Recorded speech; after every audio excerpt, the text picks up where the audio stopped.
RS math class की online classes में एक बार फिर से आपका स्वागत है। अभिनंदन। आज स्टार्ट करेंगे प्रश्नावली 12। इसमें पढ़ेंगे उपप्रमेय फर्स्ट एंड उपप्रमेय सेकंड। तो उपप्रमेय फर्स्ट क्या है? सिद्ध कीजिए कि सर्वांग व्रतों में समान जीवाएं संगत केंद्रों से समदूरस्थ होती हैं। दो व्रत आपको सर्वांग दे रखे हैं जिनकी दो संगत जीवाएं बराबर दे रखी हैं, बिल्कुल सेम दे रखी हैं। जैसे आप कह सकते हो ए बी और सी डी क्या है? दो आपके ए बी व सी डी दो क्या है यहाँ पे? समान जीवाएं हैं। देखो ये दोनों व्रत क्या है? सर्वांग में, जिनके संगत केंद्र बिल्कुल ये वाला केंद्र इसके बराबर होना चाहिए, मतलब सेम होना चाहिए कि जितनी केंद्र मानकर जितना जो व्रत खींचा उतना ही व्रत ये है। ठीक है, दो सर्वांग समव्रत होंगे, बिल्कुल सेम होंगे। तो क्या करेंगे? तो इसका केंद्र O, इसका केंद्र O डैश। ओके, तो यहाँ क्या करना है कि दो बराबर जीवाएं दे रखी हैं, समान जीवाएं दे रखी हैं। अब यहाँ ये कहा है कि केंद्रों से इनकी दूरियां बराबर है। क्या मतलब? ये दूरी और ये दूरी क्या बतानी है? बराबर। यहां मान सकते हो आप बिंदु के कोई सा भी ले लो, P ले लेते हैं और यहां ले लेते हैं अपन Q। ठीक है, MN भी ले सकते हो, PQ भी ले सकते हो, आपकी इच्छा के अनुसार कुछ भी ले सकते हो। ओके, तो क्या करेंगे? AB और CD क्या है? दो जीवाएं दे रखी हैं, केंद्र आपने O और O डैश माना, संगत केंद्र है। ठीक है, तो यहां क्या करना है आपको कि दिया गया, सबसे पहले लिखते हैं दिया गया है। दिया गया है, गिवन आपको कर रखा है, क्या बताओ कि ए बी और सी डी। देखो ए बी और सी डी दो जीवाएं बराबर हैं, ए बी बराबर सी डी। इसके बाद लिखते हैं सिद्ध करना है। सिद्ध करना है, सिद्ध करना है क्या भाई? सिद्ध करना है ओपी बराबर ओ डैश क्यू। ओपी बराबर ओ डैश क्यू मतलब केंद्र से दूरी बराबर करनी है। ठीक है, संगत केंद्रों से समदूरस्थ होती है उनकी दूरियां, संगत केंद्रों से क्या होती हैं? बराबर। समदूरस्थ समदूरस्थ समान होती है, बिल्कुल दूरियां बराबर होंगी। तो इसके बाद में करेंगे यहाँ पर रचना। क्या करेंगे? रचना, कंट्रैक्शन। देखो गिवन प्रूफ दैट क्या करना है आपको, और फिर इसके बाद में कंट्रैक्शन, रचना करेंगे। और रचना में आपको क्या करना है? देखो ए को केंद्र O से मिलाएंगे, ठीक है, और सी को केंद्र O डैश से मिलाएंगे। तो क्या करेंगे? क्या करेंगे यहाँ पे? ए व सी को क्रमशः O व O डैश केंद्रों से मिलाया। O डैश संगत केंद्रों से मिलाया। यह क्लियर है? ए को क्रम ए व सी को क्रम से, ए को किससे मिलाया? O से, और सी को किससे मिलाया? O डैश से। ठीक है, तो ए व सी को क्रम से O व O डैश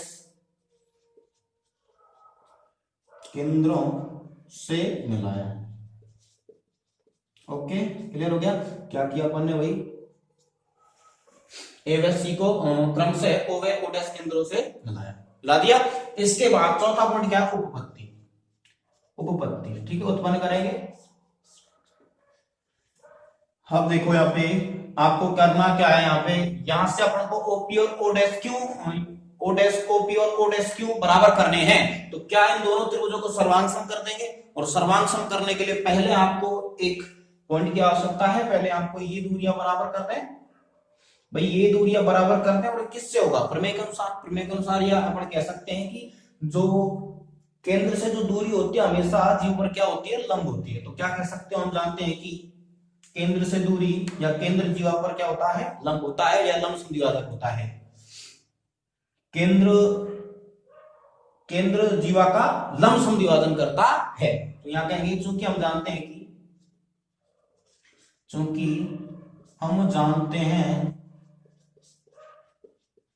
कि केंद्र जीवा का लंब समद्विभाजन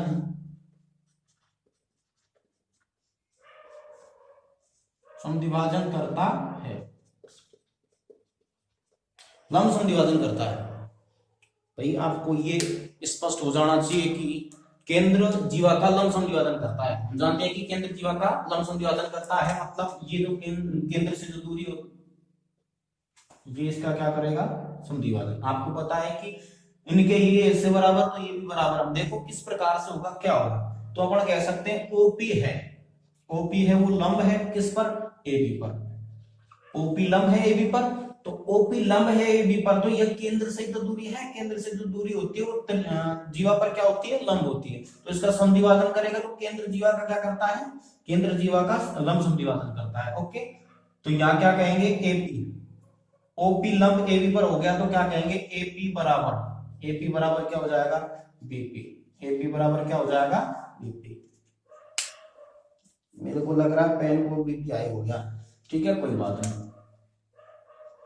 एपी बराबर बीपी, सर्दी पड़ रही है तो ये इसको भी ठंड लग गई, सारे पेन इसी प्रकार से, चलो कोई बात नहीं।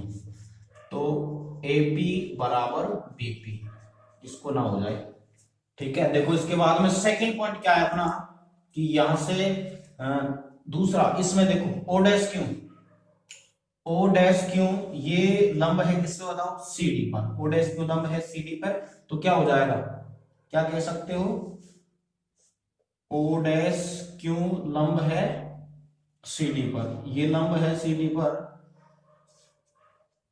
तो ये हिस्सा सी क्यू बराबर किसके बताओ, डी क्यू के, डी क्यू के। ओके, तो ये बराबर हो गए। तो यहां अपन एक काम कर सकते हैं कि भाई आधे आधे हिस्से, पूरे पूरे हिस्से तो आधे आधे हिस्से भी क्या है, बराबर। आपको एक काम करना है कि ये आधा वाला हिस्सा इस आधे वाले हिस्से के बराबर करना है, ठीक है। तो अपन को दिया गया है ए बी बराबर सी डी, ए बी बराबर सी डी जो कि दिया गया है। ओके, ए बी बराबर सी डी जो क्या है, दिया है। ए बी बराबर सी डी दिया है तो आपको पता है ए बी के लोग कितने भागों में विभाजित हो गया, दो भागों में। क्या क्या नाम है, ए बी जो हुआ वो ए पी बराबर बीपी, ठीक है, हो गया। इसके बाद में भाई जब पूरा पूरा हिस्सा बराबर है तो आधे आधे हिस्से भी बराबर, तो अपने ये जो हिस्सा इसके बराबर है अपन कहेंगे एपी प्लस बीपी। एपी को क्या कहेंगे, एपी प्लस बीपी बराबर, भाई एबी की जगह अपन ने रखा एपी प्लस बीपी, ठीक है। इसके बाद में सीडी को रखेंगे C Q plus D Q, C Q plus D Q. Okay, ये भी बराबर हो गए। अब क्या करना है, जब इनके पूरे पूरे हिस्से बराबर तो आधे आधे हिस्से भी क्या हो गए, बराबर। मैं इसकी जगह इसी को रख सकता हूं, मैं इसकी जगह इसी को रख सकता हूं, तो क्या रखूंगा, एपी प्लस बीपी की जगह क्या रख रहा हूं, एपी, क्योंकि यहां पता है आपको एपी किसके बराबर हो गया, बीपी, तो बीपी की जगह में क्या रख रहा हूं, एपी, ठीक है, बराबर सी क्यू। अब यहां पे क्या है, सी क्यू और डी क्यू, ठीक है। तो डी क्यू की जगह में क्या रख रहा हूं, सी क्यू, क्योंकि सी क्यू दोनों त्रिभुजों में काम आ रहा है, ये यहां बराबर हो जाएंगे। तो क्या करेंगे अपन, जो सी क्यू है वो किसके बराबर है, डी क्यू के, तो मैं C Q plus D Q की जगह क्या रख रहा हूं, सी क्यू, सी क्यू है ना।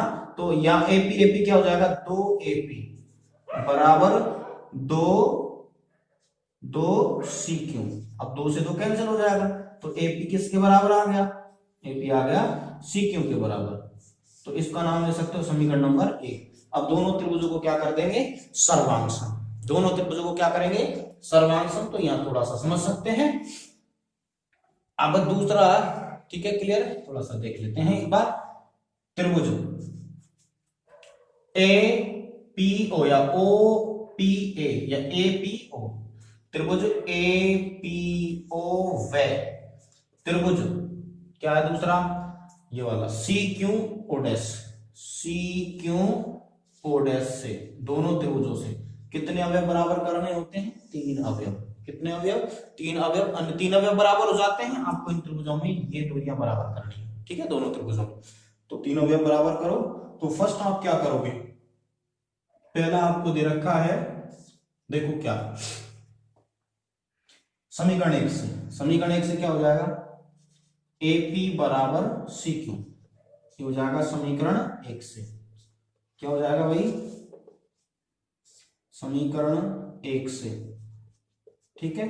सेकंड पॉइंट, समीकरण 1 से क्या हो जाएगा, ये बराबर हो गया एपी बराबर सी क्यू, ये वाला हिस्सा इसके बराबर हो गया। ओके, सेकंड है कि जो त्रिज्या है, अगर जो ये दोनों वृत्त क्या है, सर्वांशम है, सर्वांशम वृत्तों की त्रिज्याएं बराबर हो गई, तो त्रिज्याएं बराबर हो जाएंगी, ये लिख देंगे, कारण इसमें सर्वांशम वृत्तों की त्रिज्याएं बराबर होती हैं, बिल्कुल।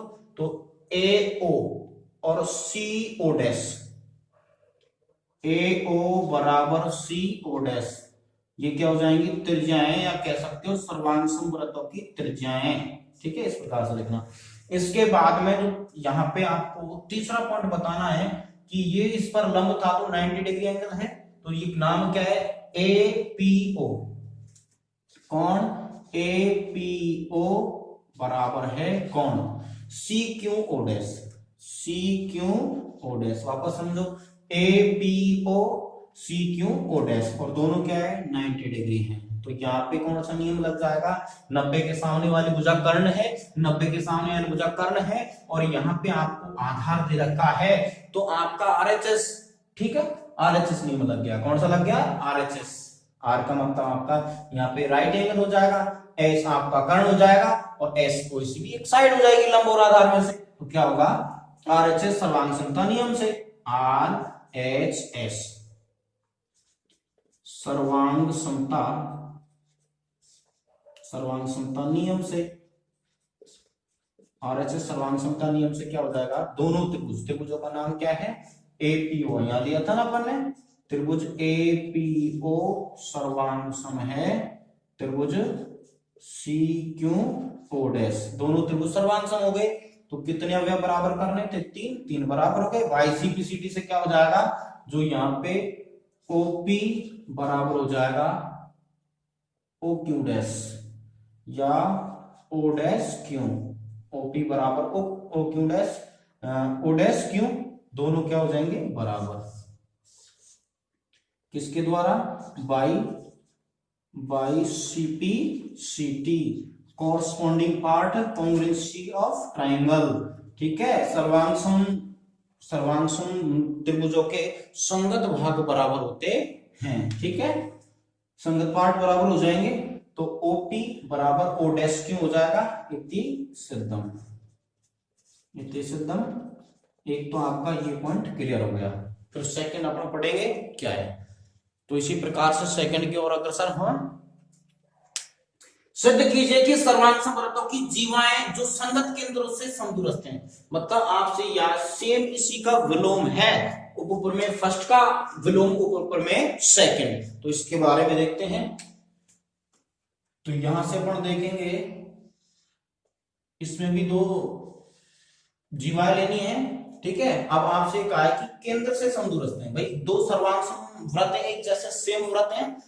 अब यहाँ पे आपको करना है कि केंद्र से इनकी दूरियां बराबर है, केंद्र से दूरियां क्या है, बराबर, मतलब इतनी दूरी पर ही ये जीवा है और इतनी दूरी पर ये जीवा है, मतलब आपको ये दे रखा है ओ और ओ डैश, यहाँ पे क्या नाम लेता अपन ने, पी, और यहाँ क्या है, क्यू। ठीक है, चलो उसी में चेंज कर देता हूँ क्या, चलो ठीक, देखते हैं, चलो यहाँ कर लेते हैं अलग से, कुछ टाइम नहीं लगेगा।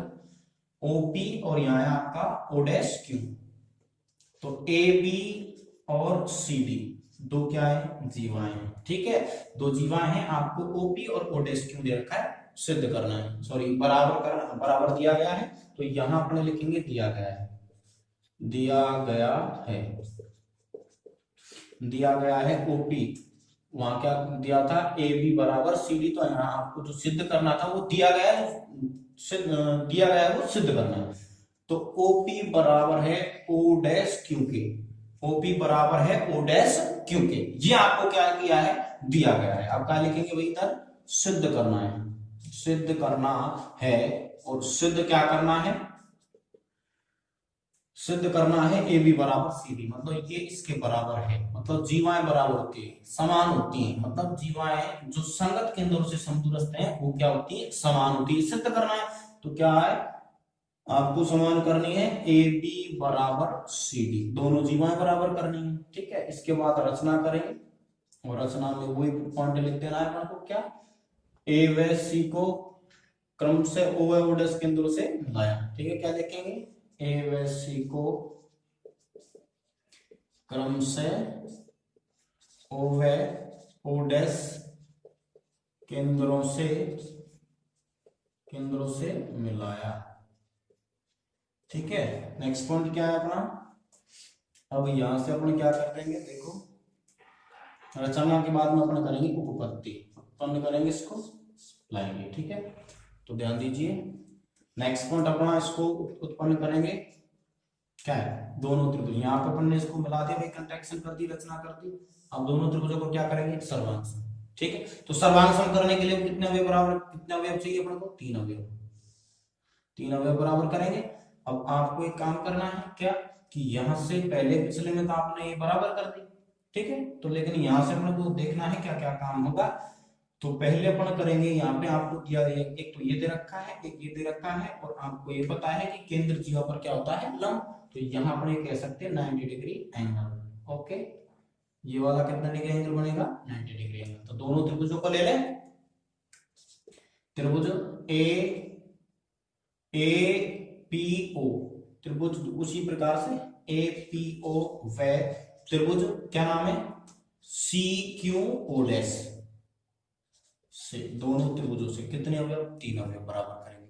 ठीक है, 3 अवयव बराबर करने के लिए आपको पहला अवयव क्या लेना है, कि यहाँ पे ए ओ, या आप ले सकते हो दिया गया पॉइंट ओपी बराबर ओ डैश क्यू, पहला दिया गया ले लिया करो, दिया है, ठीक है, इसलिए बराबर है। इसके बाद में भाई केंद्रों से जीवा की दूरी क्या दे रखी है, बराबर दे रखी है। ओके, इसके बाद त्रिज्या ए ओ बराबर, सॉरी पीओ या ओपी, क्या दे रखी है, त्रिज्या ए ओ, सॉरी सही बात है बिल्कुल, ए ओ बराबर क्या है, सी ओ डैश, ये क्या है, त्रिज्या है भाई, यहां नहीं यहाँ तो उधर देख लो, ठीक है, उधर भी दे रखा है, त्रिज्या है ये, ठीक है, त्रिज्या है। अब तीसरा पॉइंट आपको करना है कि ये 90 degree angle A P O, कोण ए पी ओ बराबर कोण C Q O dash, C Q O dash. Okay, इसी प्रकार से बिल्कुल ए पी ओ है सी क्यू ओ डैश, ये दोनों क्यों बराबर 90 डिग्री है, क्योंकि यहाँ आपको पता है केंद्र जीवा पर क्या होता है, लंब होता है। ठीक है, 90 डिग्री एंगल बनाता है, ये कह सकते हो आप। तो ये यहाँ पे भी कौन सा नियम लग जाएगा, आरएचएस। आरएचएस क्यों लगेगा आरएचएस, क्योंकि ये कर्ण दे रखा है, कर्ण बराबर हो गए इसके, आपके ये पार्ट इसके बराबर हो जाएगा, लेकिन ये आपको इसके बराबर दे रखा है, और ये जो 90 डिग्री एंगल है ये दे रखा है, मतलब एक कर्ण आपका, एक 90 डिग्री एंगल, और एक लंब और आधार में से, उसमें आधार बराबर था, इसमें लंब बराबर है, तो अन्य 3 अवयव बराबर हो जाएंगे, ये इसके बराबर हो जाएगा। ठीक है, आधा भाग बराबर तो पूरा भाग भी बराबर हो जाएगा, इतनी सिद्ध हो गया फिल्म इसका। तो क्या करेंगे, आरएचएस, आरएचएस सर्वांग समता, सर्वांग समता, ठीक है, आरएचएस सर्वांग समता, सर्वांग समता नियम से दोनों त्रिभुज क्या हो जाएंगे, त्रिभुज ए पी ओ सर्वांग सम है, सर्वांग सम है त्रिभुज सी क्यू ओ डैश, दोनों त्रिभुज सर्वांग सम हो गए। तो कितने अवयव बराबर करने थे अपन, 3 बराबर करते, अन्य 3 बराबर, ये पार्ट इसके बराबर हो जाएगा। तो ए पी बराबर किसके हो गया, सी क्यू के, भाई आधे आधे इससे बराबर हो गए, तो इधर का आधा हिस्सा इधर के आधे, क्योंकि इसका जो केंद्र समद्विभाजक तो करता है, तो क्या करेंगे, ये हिस्सा इसके बराबर हो जाएगा, बिल्कुल हो जाएगा सेम कंडीशन से।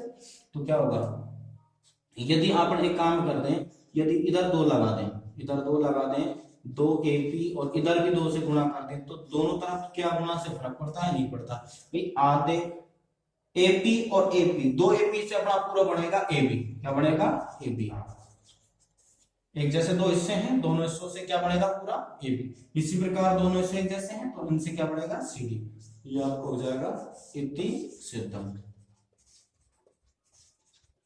किसके द्वारा, ये जो हिस्सा हुआ ये किसके द्वारा हुआ, by CP CT, corresponding part of congruency triangle जो भी है आपका। ठीक है, संगत भाग बराबर होते हैं, 2 सर्वांग त्रिभुजों के संगत भाग बराबर होते हैं, तो यहाँ पे क्या हो जाएगा, इति सिद्धम। ठीक है, तो कुछ अच्छा लगा बिल्कुल कमेंट में जरूर बताएं आपको कैसा लगा। इसी प्रकार से न्यू टाइप जितने भी आपके एक्स्ट्रा, बिल्कुल एक्स्ट्रा नॉलेज के लिए जितने भी क्वेश्चन में संभव होगा मेरे से, या जितना मेरे को नॉलेज है मैं आपको बिल्कुल दूंगा। ठीक है, बेस्ट ऑफ लक, आप तैयारी करते रहें, हम आपके साथ हैं, जब तक जान रहेगी हम आपके साथ रहेंगे, और मेहनत के लिए जितना हो सके संभव प्रयास करूंगा आपके लिए, नई से न्यू विषय, न्यू वीडियो लेटेस्ट आपके लिए। ठीक है, बेस्ट ऑफ लक।